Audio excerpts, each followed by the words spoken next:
Welcome back to Celtic State of Mind. I'm Paul John Dykes. It's a Monday afternoon, and I'm joined by the mighty Quinn.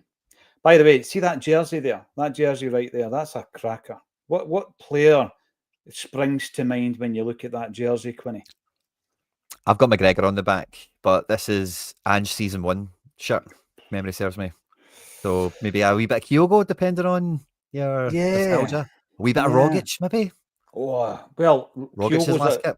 I know, his last kit, and then the emotional departure from the pitch that time. And the thing with that is that, you know, we're talking about kits there. We bring up Kyogo. Kyogo will come into the conversation because there are plenty of rumours now circulating and flying around about Dyes and Maeda. I basically just go to goals and assists and what we've already lost and how we can't afford to lose many more. And some of the goals and assists, obviously, last season came from Kyogo. But we'll start off, Quinny. We'll start off by just having a wee look back on the last two games, 2-0 Sporting Lisbon, 4-0 Newcastle United. What we took away from those games?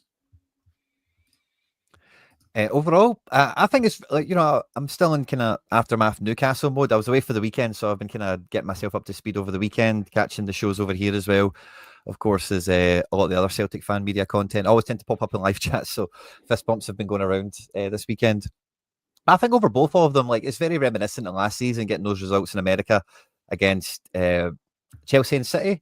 Both Sporting Lisbon and Newcastle, when I looked at the teams that started the game and ultimately, as we see how the games panned out, they definitely weren't, you know, they weren't putting out their equivalent to what we put out against Queen's Park in Cork or whatever. You know, they were very much like, you know, looking at the Newcastle team again just before coming on, the team that started that game, minus Matt Targett and Osula, that played Premier League matches like last season and the season before, maybe down to injury and whatever. It's certainly not their best 11. I don't think anyone would be saying that, but you know, that's like a Premier League team, and fair enough, like they're behind the fitness schedule or whatever. But the same thing goes for Sporting. They kind of put their best 11 over two halves as well, and they're considered, you know, they've not been that great in Europe, Sporting Lisbon, even when they had that kind of recent golden generation under now Man United manager Amarim. But domestically, they've been absolutely astounding over the last couple of years. They've lost some players and whatever, but still a top outfit, you know, on the continent. And normally the sort of, you know, I think they're very good tests, you know, and I think that's the way I felt about it last year with City and Chelsea. Even though they were a bit more B-teamish, it was still just, it was a good kind of yardstick to get the guys against in pre-season when you are just mainly focused on fitness. But there is, if you can kind of, you know, get two birds with one stone with these games, it's always a net positive, I think, for the team and for the, you know, the season ahead. You made a really important point there. We weren't playing a second string, you know. So you're talking Portuguese champions. Yeah, I know the big prolific goal scorers pushing a move to Arsenal and all that kind of stuff. There's maybe one or two players, similar scenario in and around Newcastle leaving out. Was it Isaac? I think Eddie Howe spoke about that, etc. But in terms of you know, a B team, it certainly wasn't that. So we're playing the Portuguese champions and we're playing the League Cup winners from England, who finished fifth in a league that it's like a self-proclaimed best league in the world. It's certainly the richest league in the world, Quinny. So you're up against, you know, a calibre of footballer that I think that we do see a lot in the Champions League. And I said this actually during the game, where the first 10 minutes of the game, it looks as though you're going to be absolutely bulldozers. You know, they're big, they're strong.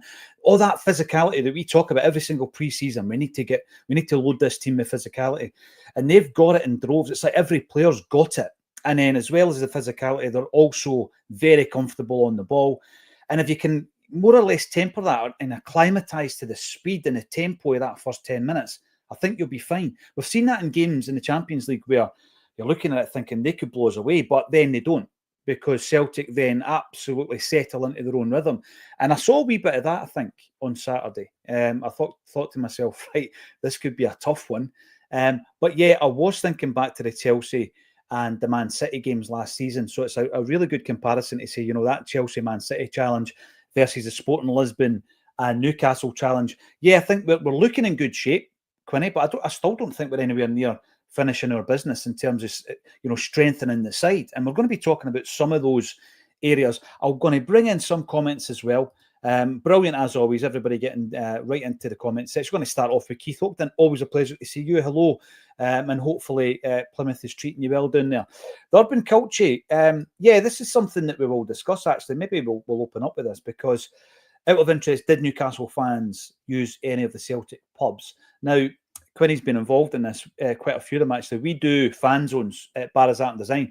And what interested me over the weekend, Quinny, was a lot of people on the Facebook group, very active Facebook group we've got, Acsom, were saying, oh, we didn't know you did fan zones. Well, we tend to do fan zones when it's hard to get a ticket, right? So Rangers away, Champions League away games, cup finals. So, that's generally what we'll do.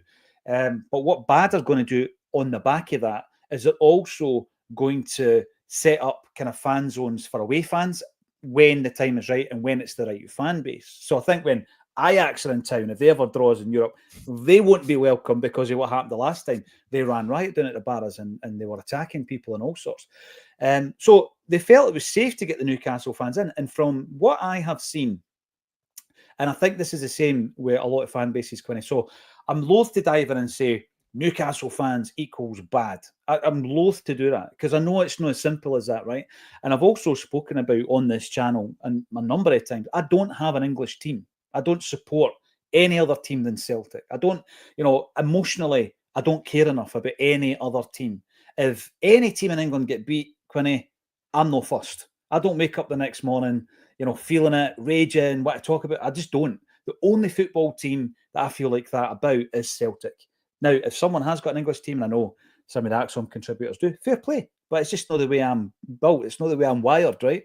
So I did used to go down. I've gone down to Old Trafford in the past, down to Anfield, down to St James's Park. I've visited these stadiums and I've gone to these games. Quinny, I always felt, in terms of the Newcastle fan base, every time I was down there, I just felt like a passionate fan base. I didn't see any kind of like Union Jack unionism and all that kind of nonsense. And obviously what we have seen at the weekend is that we had a massive group of fans, Newcastle fans, going to Barras Art and Design, mingling with Celtic fans, having a sing, having a dance, having a drink, and everything seemed fine to me. I was getting sent the videos from my pals at BAD and all the rest of it. Looked like a roving success.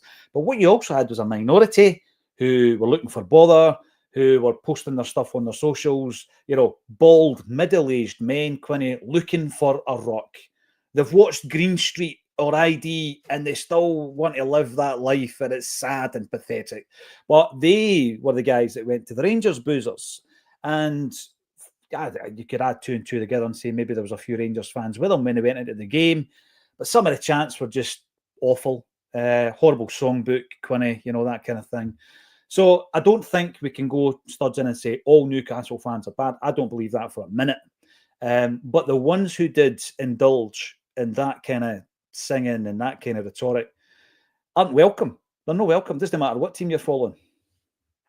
Yeah, I was quite surprised to see it. And it was all over the timeline, just, on social media over the weekend, just all the different things that you've mentioned there, which I found quite surprising. I seen the BAD thing went off and, seemed to be, I seen little clips or maybe pictures or something floating around that, it seemed to be, it's a great venue, and I recommend anyone goes to any of the Acsom events if they do, struggle to get a ticket or whatever, because I was there for, like you say, Champions League matches and a few other ones, and it's great crack. It's kind of like being there without being there, because there's like a great kind of turnout of Celtic support, and, it's good to cheer the goals all together and watch the match unfold. But yeah, I was quite surprised to hear the first 15-20 minutes, I think, was what I seen people tweeting about was the songbook of their choosing. But it was quite surprising. It's kind of a north-south thing, I think, isn't it? I kind of had Newcastle maybe a wee bit more in that kind of Scouser range where they kind of detach themselves from the greater body, as it were. But I'm seeing the chat saying this isn't a surprise, and I guess if you're kind of close to it, you're really following all these kind of narratives. Maybe it's something you would have known already, but I found it surprising, certainly. And whatever.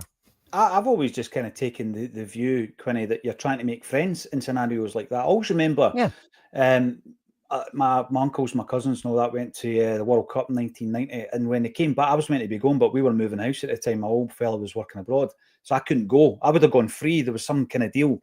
And my cousins all went. But when they came back, they had all these items from the opposing teams. Jerseys and scarves and all that. And it was all about, great photos, exchanging things. And I've seen a lot of that, obviously, on away days with Europe.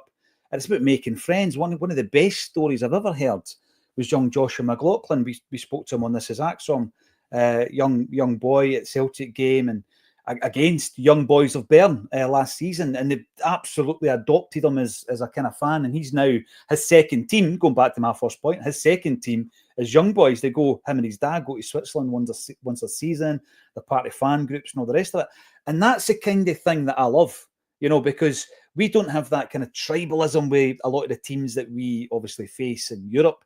There's maybe one or two that there's a bit of history there. If you meet Racing Club, for example, or Rapid Vienna, Atletico Madrid, there's a few in there.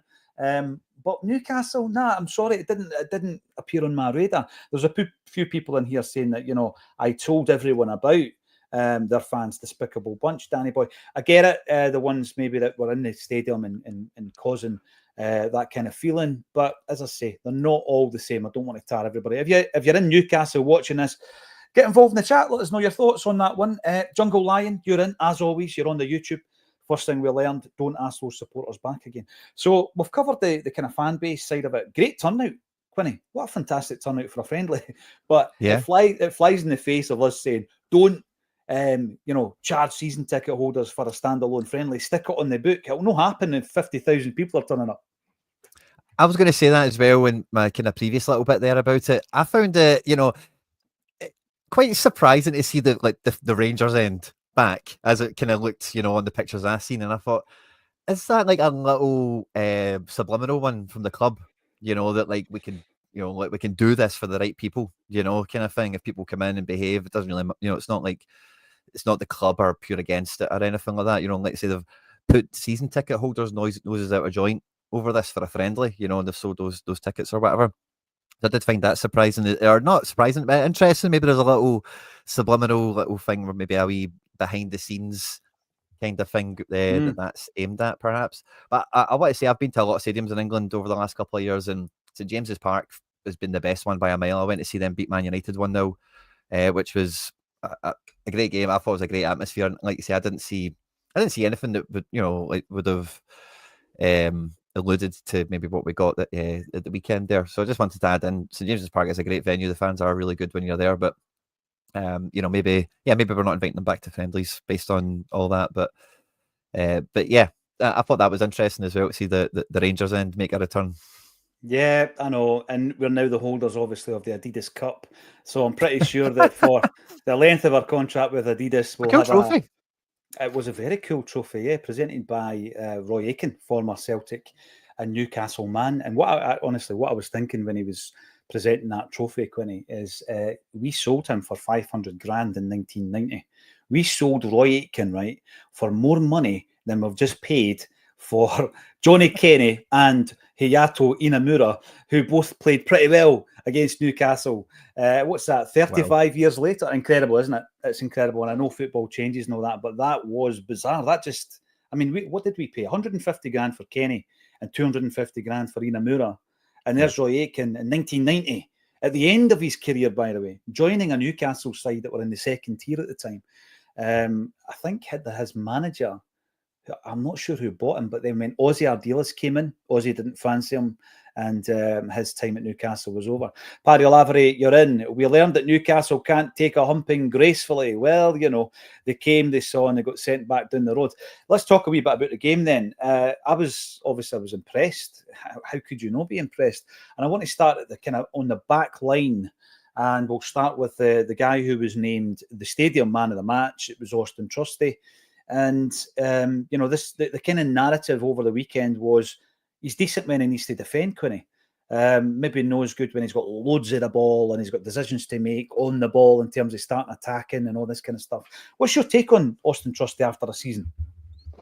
I think Trusty, he gets a rough time of it overall, I think, because at £6 million, Celtic fans expect him to keep Scales out the team without question. Expect him to be head and shoulders of the level of... I was even just about to say Starfelt there, but even when Starfelt was at Celtic, he was a divisive player. People kind of forget that as well. It wasn't everyone's cup of tea for the most part. No, you're spot on, yeah.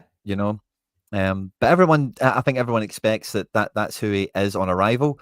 And I think the reality has become it's more that's now the hope of who he becomes. And I think over the first half of the season, like you can remember 2 or 3 moments where he was maybe lost his kind of awareness, or bits and bobs maybe weren't perfect last season, which is why he has this kind of divide with the fans.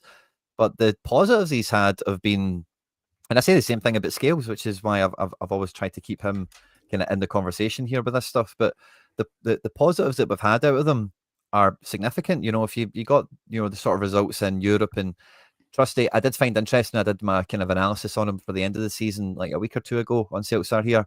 He only played 1 derby match last year, and it was the cup game. He gets subbed off at half time. So he's kind of got a big kind of empty mark on the to-do list there, as it were. But in Europe, certainly, and minus like 2 or 3 domestic games, he was at least par for the course. I think the main thing that Celtic fans have kind of really kind of honed in for it, but is because the centre backs get so much of the ball.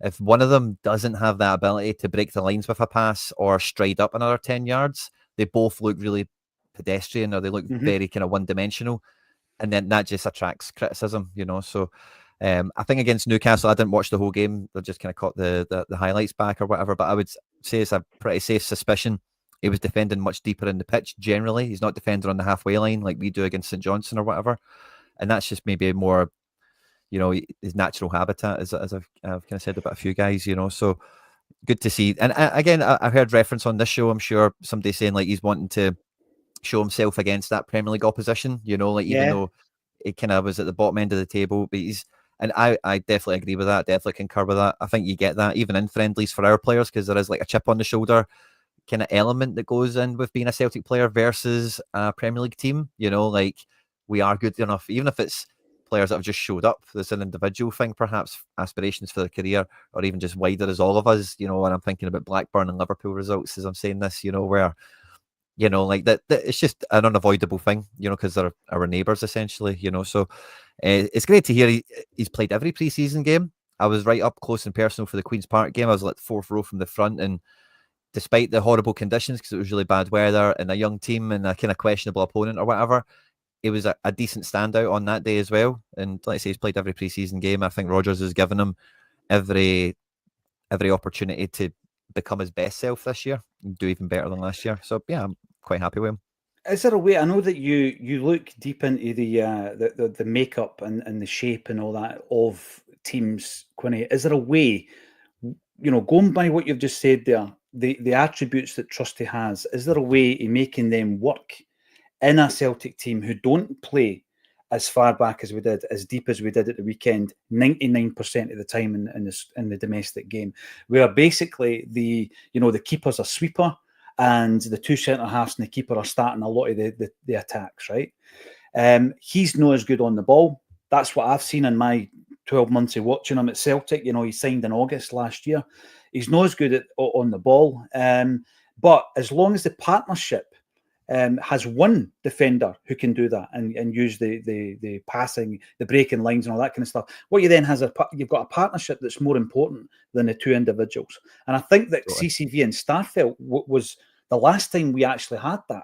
Because Starfelt did come in for a lot of stick. There's no denying it. Social media and the comments on our kind of post-match would verify that if you wanted to check. He got a lot of stick. But as a partnership, those 2 were great. Those 2 were solid. And I think to myself, well, CCV, for me and most of the people I talk to, he's still your rock at the back, and it's him plus a partner. But if you've gone out already and bought a £6 million centre-half, I would be looking at it and say, how do we make this work? How do we make it work, right? So does CCV get the ball? And we're actually looking for Trusty to defend. When we need to defend, Trusty does a lot of that kind of side of things. Do you think there's a way we can still make that partnership work for us? I think Tierney makes a huge difference to this whole situation, because domestically, like, Trusty is quite fine defending roughly halfway line. He's got good pace to recover in. And if he's 1v1 against, most of the players he's played against this season, let's say he's been successful more often than he's failed, I would say. You remember the failures because, they cost us goals, and we only conceded like 20 last season or something like that. So they become memorable moments a bit easier. But if you think back to those times, the players that are coming back to help him is McGregor and Taylor for the most part. And McGregor can win a tackle and stuff like that. But the main criticism he gets is that he's not that defensive kind of midfielder, always wins his tackles, wins the ball back at every opportunity. And Taylor, as we know, could be anywhere on the pitch when the turnover happens and it's batten down the hatches and run back towards your own goal. So I think Tierney makes a huge difference to all this right away. It'll be much more of a... Because again, although like when Taylor goes walkies and did his thing, the defence becomes a bit of a back three, which isn't a real alien situation for a centre-back to be in. But it then does mean if anything goes down that left-hand side, like Trusty's kind of on his own because Vickers isn't going to go all the way over there to help him because he's on kind of he's in his territory, isn't he? And on the right-hand side, you've not got that problem because it's AJ and Vickers will go over that side with him. So there'll be two of them, you know. So I think Tierney's a bit of a catalyst for Trusty to get some easy improvement. And easy is the only word I could think of. It's also not easy, but like default maybe is a better way of putting it, improvement. Yeah, it's an interesting scenario as well. A lot of people say pre-season's pointless, you learn nothing in pre-season and all this kind of stuff. And the argument I made maybe last week or the week before was that in actual fact, there's our Celtic players out there who have completely turned around the manager's opinion of them during a pre-season campaign. And I'm looking at Trusty, and I don't know, none of us know what Brendan thinks of Austin Trusty. But we're going by the fact that he's been hooked at half-time in big games for us. There was that moment in Dundee where everybody read his lips and all that kind of stuff. But there's also been very good performances by Trusty. And I know that the Atalanta one's one that sticks in mind. And interestingly enough, we were on the back foot most of that game. We were defending deep, and he played really, really well. And I think that if we can, from last season, say, right, we've ironed out, we know what kind of player this guy is, and we can play to his strengths, and we've ironed out some of his deficiencies. The aggression still needs to be there, by the way. And I think that that's safe to say, of the three big names last season, we need more aggression from him, Engels and Ida. That's a huge, big thing. We'll talk about the other two players as well as the show goes on. So, yeah, positive, very, very positive. I'm going to bring this up from Pete McGee. The figure I'm using actually came from the SLO, JP Taylor. So Acsom had asked him directly, and he confirmed that it was looking like, I think the day before the game, in terms of ticket sales, he checked that it was looking like between 45 and 50. And then on the morning of the game, he put out on his own Twitter, it was looking like 50, circa 50,000 at the game. Yeah, there were big sections, but actually, if you look at the sections, it probably is 10,000 empty seats. It's just that they're all together, Quinny. All the seats were together. The way that they were selling the blocks, all the empty seats were together. So it looks a wee bit worse. But yeah, around about, let's say, the 48, 50,000 mark. And it begs the question, how does that affect the board's decision? Well, they think, absolutely, this is what it's all about. They'll also be thinking the same when it comes to the deal that we're doing with Tillio, for example, and we'll get onto that as well. They'll be thinking, oh, well, this works. We're getting our money back. In fact, we're making a small profit on this guy, even though he's made like 24 minutes in terms of appearances in the first team. As a fan, that's frustrating as hell, Quinny. But the board will look at it and go, oh, we're absolutely brilliant at this game, buying and selling players. We can make a profit on guys like Tillio. Where are you on that? Because, you know, we did it with Bernabe as well. We did it with O. Sometimes a player like Haksabanovic, I think we get our money back. And you're like, you know, it's a balance, isn't it? You want players to contribute. You want them to improve your first team. You want them to improve your chances in the Champions League. But there's this other thing that's happening in the background, and it is a player trading model. So not everybody that comes in, the board, it would seem, think have to play for the first team for us to actually make our money back or make a profit on them. And that, for every Tillio, you think to yourself, you know, that justifies their position when we bring in project players. Yeah, and I said at that window where we did sign Tillio, Kwon, Yang, Home, whatever, that although even at the time, like you could see that the likelihood was not many of them would be best 11 players, and your kind of hope is, can they get into the squad? Can you develop them over time? But you do need to have those windows where you stock up. You know, you put some players on the shelf, because although we've sold Kuhn this window and we can roll back the windows and see that we never like net spend anything because we do so well with sales, like maybe 5 out of 6 years or something like that. You don't want to do that all the time, and you won't always be able to. You know, we've had some times where we've not had a player really bubbling under the surface or really kind of excelling, and you do need to have like stock on the shelf where you can, like Lagerbielke, you know, let's see how that one shakes out as well with Braga.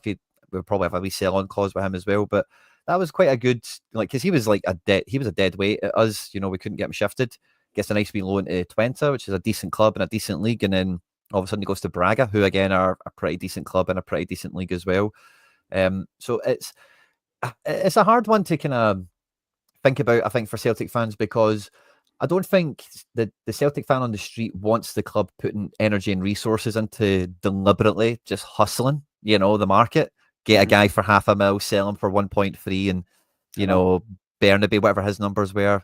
They want to see that energy going into the best 11, going into getting Kvistgaarden over the line when he was at a price, or whatever the thing might be that we're all kind of talking about at the time.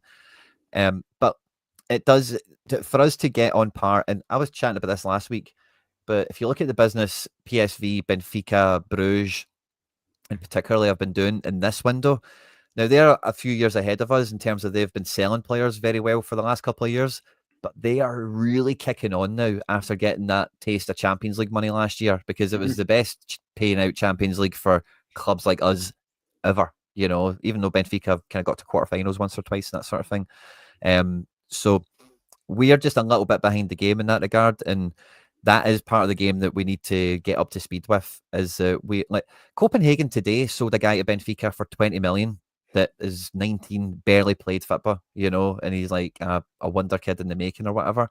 Imagine we spent 20 million quid on a guy that barely played for Copenhagen. Like, I think people would lose their mind more than be happy about it, and then it's a big risk and all the rest of it. But they're in a position to take that risk because they've been doing this kind of thing on a larger scale. And Portugal's got some unique elements to it. It's very easy to get visas. A lot of the world kind of go to Portugal for, like free agents and trialists and whatever, and they just get random lucky. Sometimes some guys come in for a trial and turned out to be a superstar in the making or whatever. Granted, so there's different conditions at play. I get that, but it is part of the game. It is part of something that we need to be doing, and it's about over time kind of upping those antes, upping those stakes, to the extent where, like, I'm trying to think of a good example in the squad, but the chat everyone's got there now, Negren, Hatate, and McGregor should be the best midfield three, right? And if that if this season, if that's the way it shakes out, Engels will play significant minutes. I think we know that. I think we maybe spoke about that here last week as well, if memory serves me.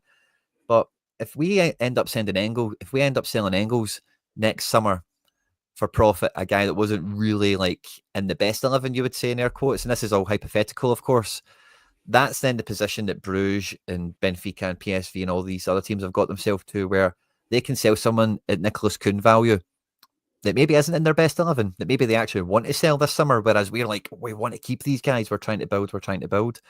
So as much as, like, it's not the way a lot of people would want time and energy and resources spent, like hustling the market or whatever, we really need to. It's kind of negligent not to, because sometimes you'll actually just unearth a guy that, the reason his transfer value skyrockets is because he's helped us beat Bayern Munich in the Champions League. He's helped us go to the San Siro and get a result, or, whatever. They'll do something like that for you that puts their name on the map, that skyrockets their transfer value. And so you can do that with a Negren type, but there's also with the scouting and the data and the kind of developing players element that could help you do that as well. So it's good to see that we're getting it with Tillio on profit if he plays like 20 starts, I think it is, for Rapid Vienna. But even if he doesn't, by the way, I put a meme out when I seen this move was going out, as the Drake meme, if anyone knows it, where he's like, I'm not into that, but I'm into this. And it was buying Rapid Vienna wingers, because we went for that Isaac Janssen. Obviously, we bought Nicholas Kuhn. Yeah. But now we're sending Tillio to Rapid Vienna. So it's get Rapid Vienna to train your wingers. If he only goes there, plays 10 games this season, maybe they think we don't want to pay this for him. We get him back next summer.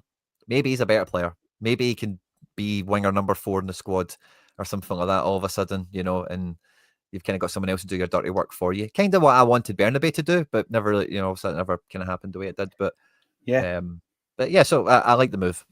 And you mentioned that at the time with Bernabe. The thing with Tillio is, having a look at him, in the last couple of games, I do think he's lacking that physicality that, it's kind of like the default, what he's too wee. Now, I seen him at the press conference when he signed, and it was something I found quite striking, Aye. And by the way, I know that you've got the Messi argument, if you're good enough and all that. I get that, right? I'm not going down the Gordon Strachan route, but it just felt as though, see, once we get to that level, that type of player is going to struggle. That type of player will struggle in the Champions League, because you'll just be up against a monster, Quinny. And then you flip that a wee bit and say, right, which players in our squad maybe were lacking that previously, but they've added it pretty much over the pre-season. And I'm thinking guys like Yang, right? And I'm not his biggest fan, and everybody that watches this show will know that. But I tell you something, he has bulked up, and so is Dane Murray. Dane Murray physically looks like a specimen now, right? So you can't do that with Tillio, because he did. And the player that I kept mentioning last season that I think has the capability to do that and have that transformation, you know, that Ryan Christie-esque transformation, goes away as a skinny lad, he comes back like bulked up and you know, muscle, another 2 stone in muscle, is Arnie Engels. Because I think when I look at him, I just think you've got it all there, son. You've got the broad shoulders, you've got the height, you know, all you need to do is bulk up. And there's certain players who have done it. I mean, I'm not a fan of the guy, not, you know, for obvious reasons, but Duncan Ferguson transformed his football career when he realised that he had the raw minerals to be the biggest, strongest striker in Scottish football. And then when he went down south, he upped to another level. I've watched a few of his interviews, and I read a book, actually, not his book, but the one Alan Paciullo wrote, excellent writer from Dundee, writes for the Courier. He wrote a book about him, and he spoke about all his teammates at Dundee United, said that he just came in after pre-season one year, Quinny, and he had transformed into a monster. We need a bit of that, I think, with Engels, actually. I spoke about aggression earlier on. Trusty, I think he looked as though he had a bit of that. And the other player, of course, was Ida. But we'll talk about Ida and Engels in a wee bit more detail. Thomas Burns, in you come. With a name like that, you can comment any day of the week. A lot of the Rangers fans at Celtic Park on Saturday, I think there probably was. I hope they enjoyed the game. Yeah, I hope they enjoyed it as well. Durban Kilchie, good day to fellow Acsom addicts. Friend and foe alike. There you go. There's the wee Adam and the Ants reference right in there. And James Kerwin, 4 goals, and the silence was golden. A fantastic performance from Celtic. Austin Trusty fully deserved the man of the match. Kenny will never score an easier goal this season. So glad I was there. Right, you brought up Johnny Kenny. Let's talk about our 150 grand striker. I had said after the Sporting Lisbon game, not writing Ida off, but if you're going to be playing guys on form, Kenny starts against Newcastle. Didn't expect him to, Quinny, but he did. He did start, and Adam Ida sat on the bench. I think he deserved his start. When you're watching Kenny now, what are you thinking? Because he's another guy that he went skinny laddie to, you know, bulking up a fair bit. I think he can go a wee bit further, actually. He doesn't mind the physical. He doesn't mind that at all, which I think is great. A lot of kind of deep lying, hard work, picking the ball up and trying to, you know, be part of that transition himself. Missed a sitter, I've got to say, probably missed a sitter. Yang did all the hard work. Great ball by Ralston, don't forget, onto Yang. Yang got the ball across to him, missed that. And then he was given an opportunity, and I was delighted for him to score the goal. Where is he? Where is he in terms of the ranking? Where does he rank for you? Are we keeping him?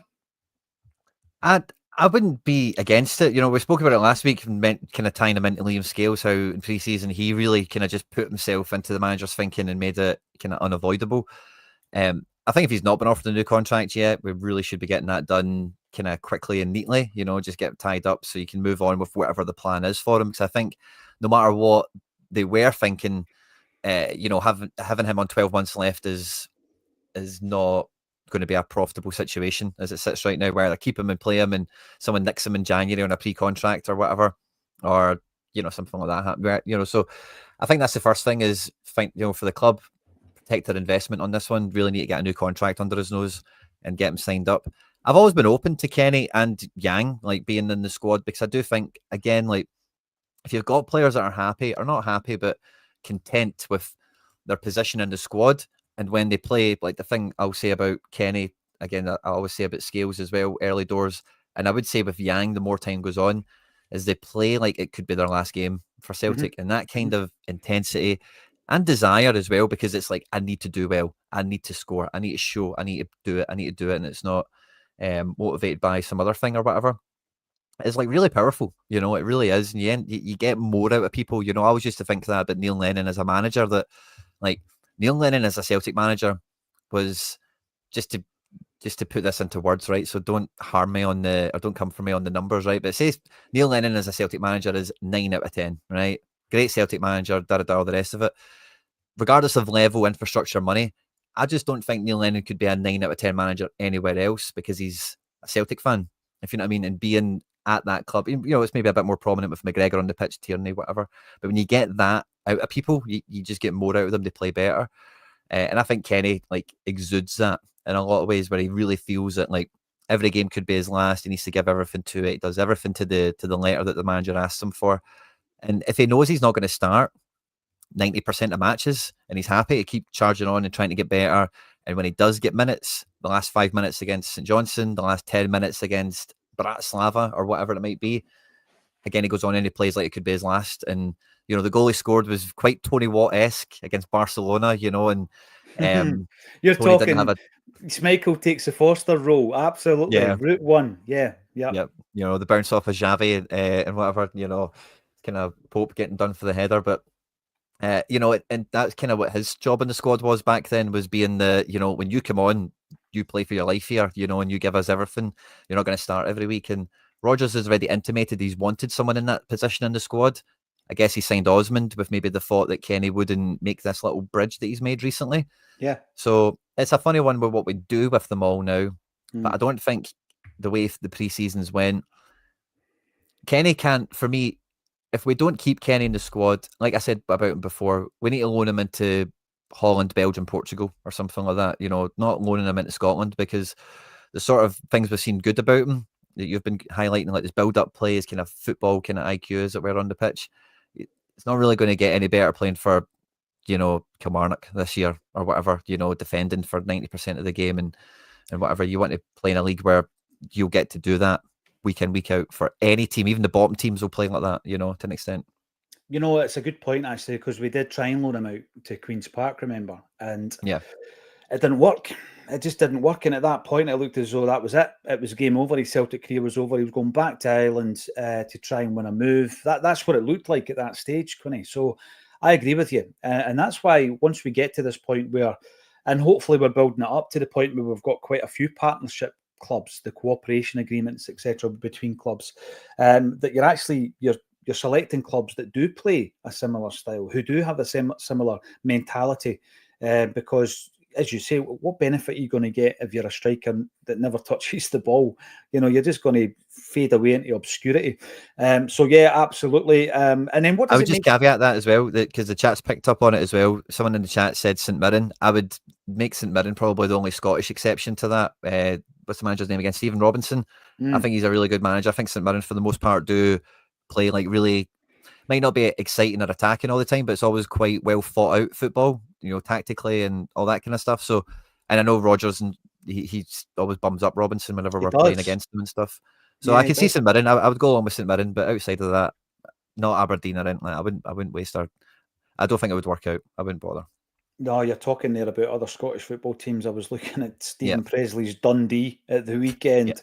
Bonnyrigg Rose, I think, midweek. If that doesn't go well, who knows what might happen to a big Presley. Media Mushroom, here we go. YouTube. Yeah, very happy for Sinisalo to take over once Schmeichel's contract is finished. Yeah, I think we've done really well, actually, with that whole bringing in the two goalies situation last season. Absolutely up for that. Scott Dougal. Jim Smith, yeah, you're right. Jim Smith was a manager in Newcastle when Roy Aitken signed. You're spot on there. They signed Mark McGee as well just before. In fact, maybe 6 months before Roy Aitken went there. So Mark McGee was down there as well, as was Darren Jackson. Tony, 1888. The days of freebies are gone. 50,000 are going to turn up. Yeah, I'm afraid you're right. I keep banging on about that Hampden season. Not only did we get the 3 Scottish Cup games, by the way, we also got 2 friendlies. 5 extra games on your season ticket, Quinny.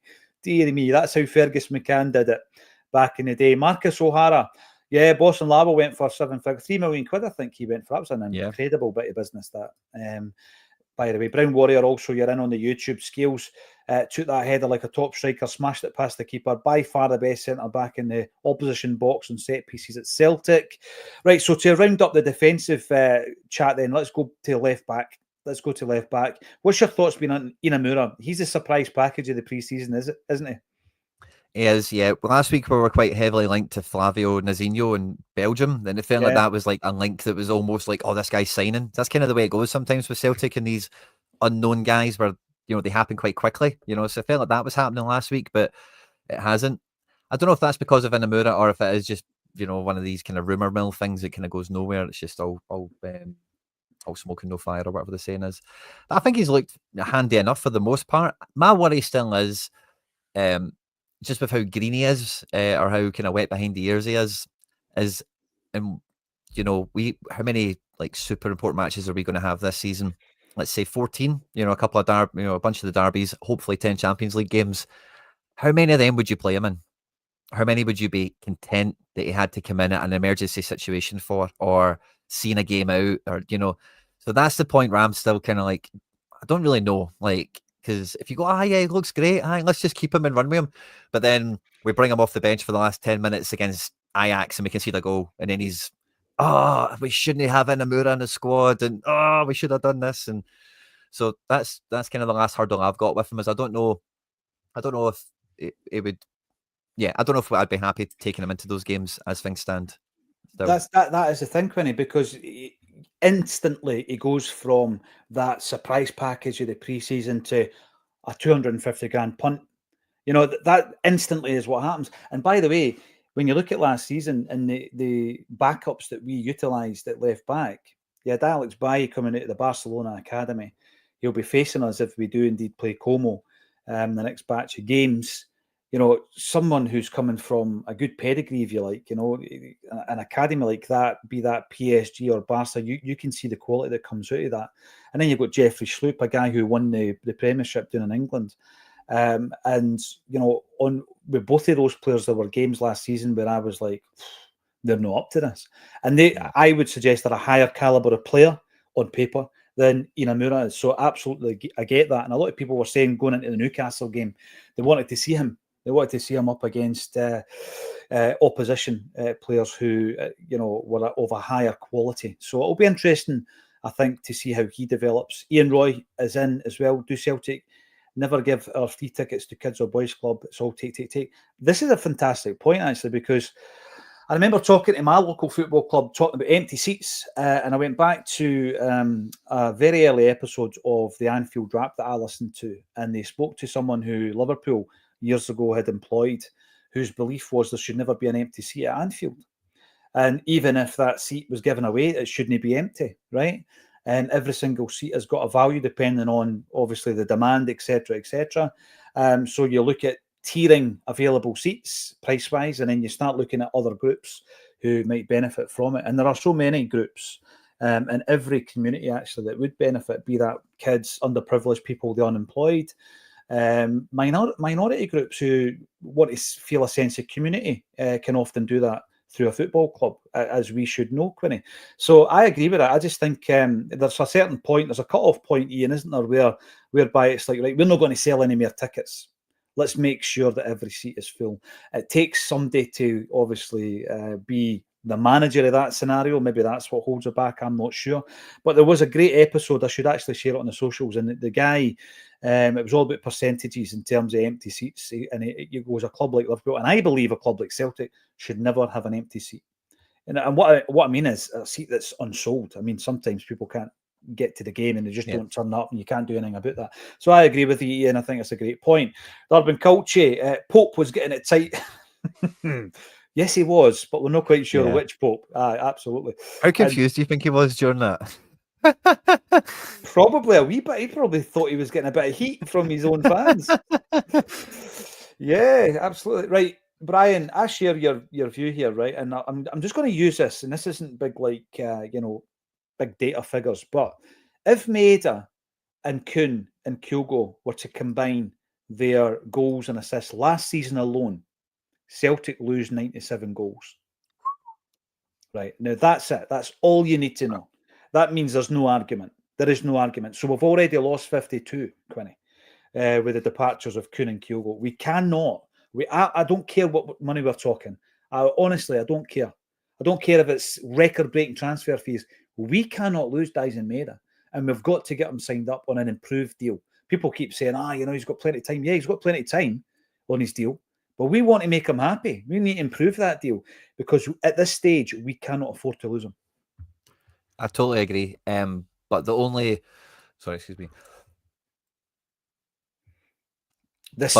silent cough is a skill that is honed by the podcaster. Yeah, love it. Cursor's always over the mute button, just in case.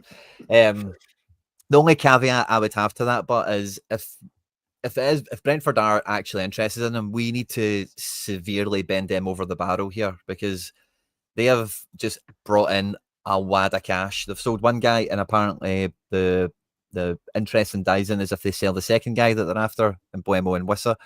And the fees that they're commanding are pretty astronomical. I think we did a good job with getting the money we did for O'Reilly with Brighton. I think the main friction to that was that Brighton were making a transfer record, and they were trying to still nickel and dime us a bit. Tony Bloom maybe having a wee insight into Scottish football ahead of time, perhaps. But if we can sell Dyson for 50 or 60 million, like, it's just going to happen, and that's going to be the way it goes. But that's the only kind of level where I think it's a good move, because otherwise we're not going to, without generating that sort of transfer fee, we're not going to spend anything like that to replace all those goals. We're going to be keeping on hunting for Tillios and the Grens and getting some form of Yangs in the middle for the most part, and that's just going to be pain. And that's going to mean the Champions League is going to be, not the way it would sit at the moment or whatever. So I don't know if Celtic have got the kind of fortitude to hold out, or really, because Brentford have just done that to Man United. They've just said, you spend whatever it was on Cunha, you're going to spend the exact same on our guy and not a penny less. And I think they're trying to hold out for really big money on the guy Wissa. And that's the way we need to approach them, or talk to them when they come to us, is, right, okay, well, we can see you've just made 130 million on two guys. We want half of that if you're replacing, because Dyson is ABC, is off the charts for all the stuff that all these teams are interested in already. You've got the money, all the rest of it. And then we wish him well and whatever else. But I don't think, unless it's 50-60, I don't think the club can, in good faith, sell him, because of where the squad is, where it leaves the manager, where it leaves the season ahead. And then the domino effect that has really costs us a lot. It is a opportunity cost situation. If you sell Dyson now for, I'm seeing the fee being reported at 25, like, it's going to cost us way more in the long run, or over the next 2 or 3 seasons, I would suggest. And trying to replace him, the loss of goals and results in the immediate term for not having him around. And then, what does that mean for competitors? Champions League domestically, do they take stuff off us?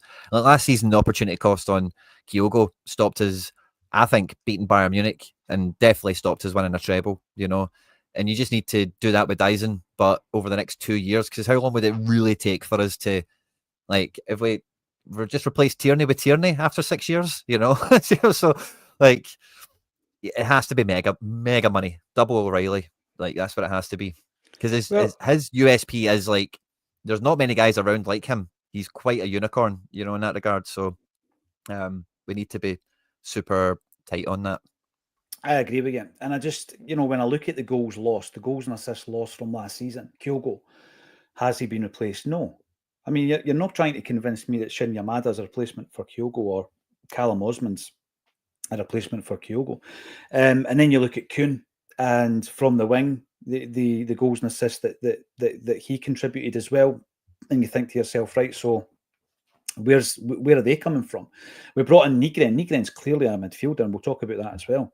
That's how we're going to be utilising him anyway. I know that he has played games on the right wing. And by the way, with both of those players, I think there are caveats. So Kyogo, it wasn't the same as it was under Ange. We know that.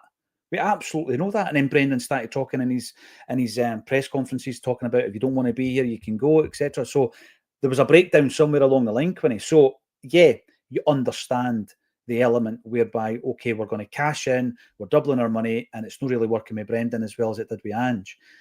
The Kuhn thing with the form, dipping, dropping off the side of a cliff, whatever sayings you want to use, it definitely happened. All this, giving it to the Celtic fans. He leaves, he's not that bothered. He didn't seem that attached to Celtic. So you look at that and say, right, okay, so he contributed greatly, but, this wasn't going to work this season. Maida doesn't have any of that baggage, Quinny. Maida does not have any of that baggage, and that's why it's different. And you think to yourself as well, Kyogo played one position for Celtic, Kuhn played one position really effectively for Celtic, and we know that Maida can play two. There's no way yep. we can afford to let him go.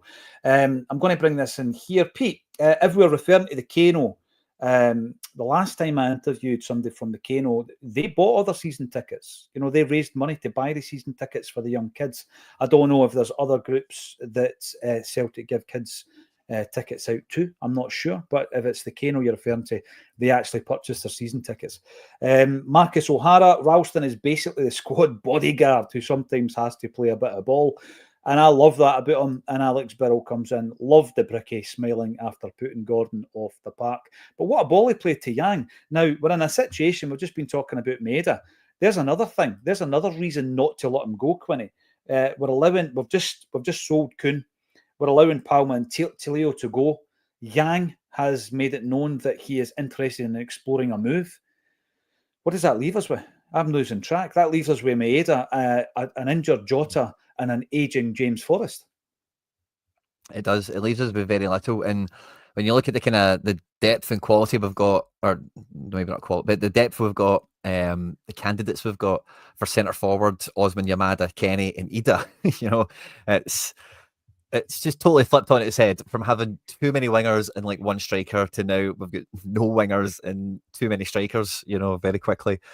So I really hope, and I'm pretty sure we said this last week as well, like we've invested good time into Yang, and if he's actively pursuing an out because he wants to take that next step, he wants to be a more important player in a team, then, I don't think you really stand in his way. You just make sure we get a good deal, and you probably just replace Yang with a Yang. I don't mind us going back into Eastern Asia or, the lower reaches of Eastern Europe or whatever to then replace him in the squad, going by a kind of £2 million prospect or something like that.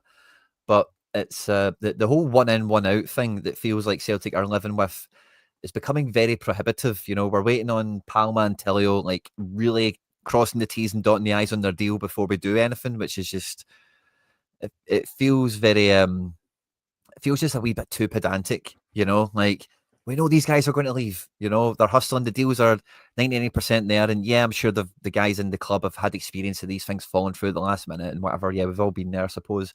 Football teams, football fans, whatever. But it's becoming self-harm. Like, really, if we're playing any competitive matches with the team kind of threadbare or, lopsided or not really that well balanced, and we drop points, like it's just bad. It's beyond. Yeah, it's just bad. It's just not good practice at all. And I like the idea of the whole model. Obviously, it's got a decent bit of logic and principle to it, I guess. But when they're doing it that kind of anally, to excuse the expression, but it's counterproductive. It's borderline self-sabotage. The thing for me, Quinny, and I've said this every pre-season, I would love to go in to Champions League games where you look at the team and the start 11 is full of players you're confident with are Champions League level. And I always qualify that by saying not good enough to win the Champions League, but you're looking at them and you're thinking, right, CCV, happy with him at this level. And you go into the left back, Tierney, I'm happy with him. Schmeichel, absolutely. Johnston, yes. Imagine having 5 at the back who you're happy with. You move into the midfield. And this is what I always go back to. So, it always feels as though we're just lacking, going right back to the Beaton thing, the Beaton meme of always playing centre-half in the European qualifiers and the European games, Quinny. Owen O'Connell playing against Barcelona, Kundai Benyu playing in Europe. And it always seems to be that we're just going that wee bit underprepared, and there's no reason for it.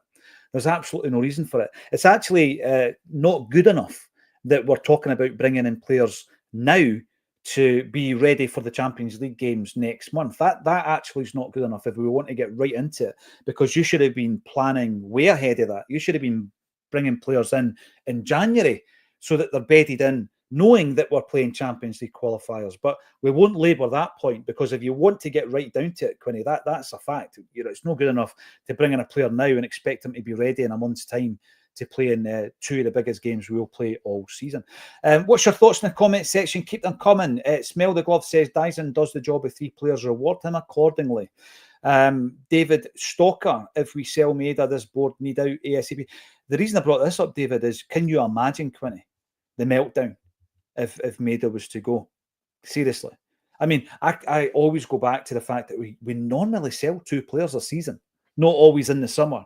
2 players that do contribute to the start 11, are in that category of guys that are good enough for Champions League games. And you look at last season and you think, well, we sold Matt O'Reilly at the very start, and then halfway through the season we sold Kyogo. We tend to do that.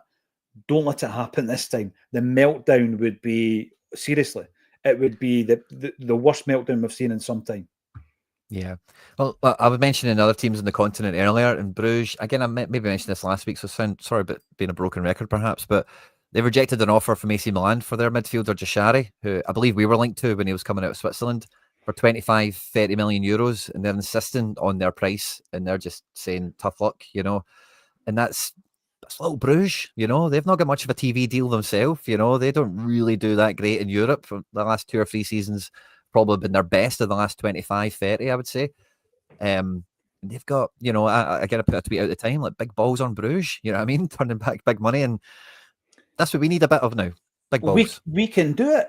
We can do it. We've got the money in the bank. We don't need to quiver and vent it. Precisely. All your massive merchandising deals, all your season ticket sales, that there has to be an end game to that. What's the end game? That means we can sit and say, no, you've just bid £30 million, but we'll knock it back. We don't actually need that money to keep the lights on, because we've done so well with player trade-in and merchandise deals, commercial deals, hospitality, season tickets, all that stuff. We're brilliant at all that. We're great salespeople, but we don't have to sell our best player.